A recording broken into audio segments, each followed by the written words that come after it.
jalan-jalan ke New York City itu tidak harus mahal dan menguras dompet kita. Di video kali ini saya mau bahas salah satu cara mencari akomodasi ke New York City agar tidak menguras dompet kita tapi tidak mengurangi kenyamanan kita. Memang kalau mau murah kita banyak mengurangi kenyamanan, tapi kali ini saya mau berbagi suatu wilayah atau tempat tanpa mengurangi banyak kenyamanan kita saat kita berjalan-jalan atau berkeliling ke New York City. Tentu saja komponen-komponen utama yang harus kita keluarkan saat traveling adalah tiket pesawat, hotel, uang makan, transport, selain acara belanja-belanja. Sebelum mencari akomodasi yang murah, pertama kali kita harus tahu dulu ada 5 wilayah di New York. Jadi kadang-kadang orang memang keliru ya, mengira Manhattan itu adalah nama kota atau Brooklyn itu nama kota. New Jersey disamakan dengan Manhattan, padahal tidak. New Jersey merupakan kota yang berbeda di New York City, sedangkan Manhattan itu masih di dalam New York City. Sedangkan New York City itu terbagi menjadi 5 wilayah, yaitu Manhattan, Bronx, Brooklyn, Queens, dan Staten Island. Kalau kita cek, memang di Manhattan itu biaya penginapan atau akomodasi jauh lebih mahal daripada di daerah-daerah lainnya.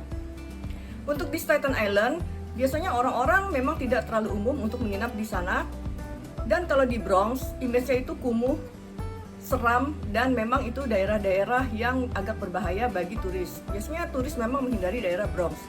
Kalau kita tidak mau keluar terlalu jauh dari kota New York atau New York City ya, lebih baik kita menginap di daerah Brooklyn dan Queens.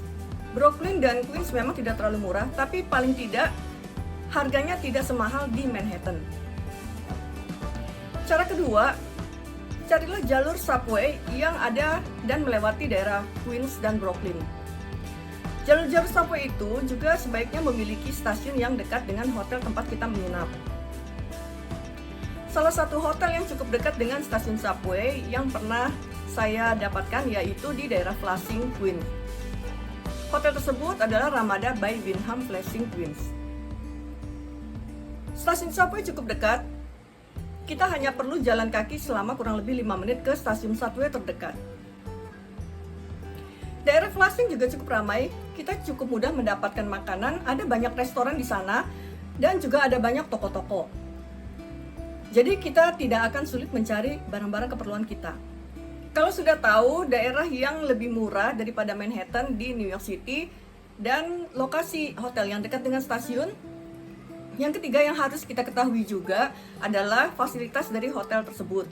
Jadi jangan mentang-mentang murah atau mencari harga yang semurah-murahnya tapi fasilitasnya sangat minim.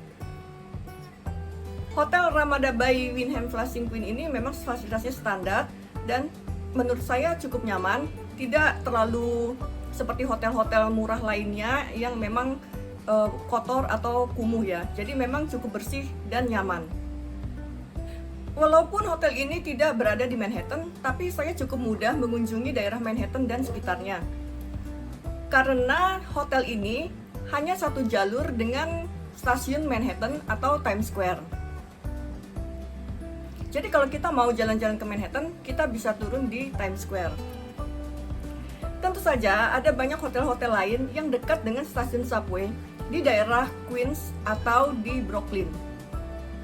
Kita bisa membaca review atau deskripsi dari hotel-hotel yang ditawarkan di internet kalau kita mau mencari penginapan-penginapan di dekat stasiun subway yang ada di Brooklyn atau Queens. Jadi jalan-jalan hemat di New York City itu bukan cuman angan-angan saja, tapi memang memungkinkan sekali untuk dijalani kalau kita tahu kita harus menginap di mana, keliling di sana naik apa, makan apa, dan kemudian cari tiket pesawat yang juga promo atau murah. Demikian informasi dan pengalaman saya kali ini saat mencari akomodasi yang hemat dan murah di New York City. Semoga bermanfaat bagi teman-teman yang mau mencari akomodasi di New York. Terima kasih, silahkan share, like, dan subscribe.